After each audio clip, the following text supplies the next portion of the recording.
السلام علیکم۔ جامن کا موسم شروع ہو چکا ہے یا ہونے والا ہے، یہ بہت اچھی اللہ تعالیٰ کی نعمت ہے۔ اس کے بہت سارے فوائد ہیں، بتاتا جاؤں تو شام تک میرے خیال میں بتا سکتا ہوں یا نام بھی بتاؤں۔ اللہ کریم کی نعمت ہے، رحمت ہے۔ اللہ کریم کا جو رزق ہے نعمت ہے، رحمت ہے۔ بہرحال آپ نے اچھے جامن لیے، دھو لیے، آپ نے ان کو کھانا ہے، کھا لیا۔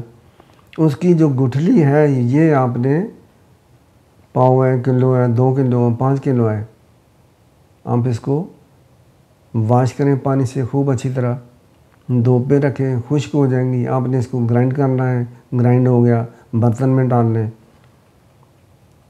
اب آپ کو شوگر ہے، چھوٹی چمچ 4 دفعہ 3 دفعہ پانی کے ساتھ یا کہوے کے ساتھ لے لیا کریں، شوگر کے لیے بیسٹ ہے۔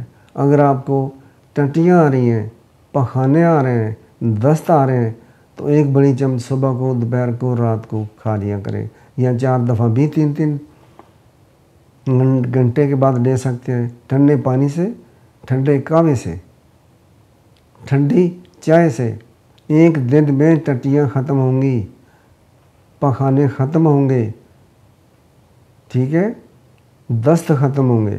تیسری بات بتاتا ہوں کہ جو آدمی یرکان کا مالک ہو چکا ہے، بہت بڑا مالک ہے یرکان کا، چاہے پیلا ہے چاہے کالا ہے، اس سے جان نہیں چھڑا سکتا، گلا خلاصی نہیں کرا سکتا مریض۔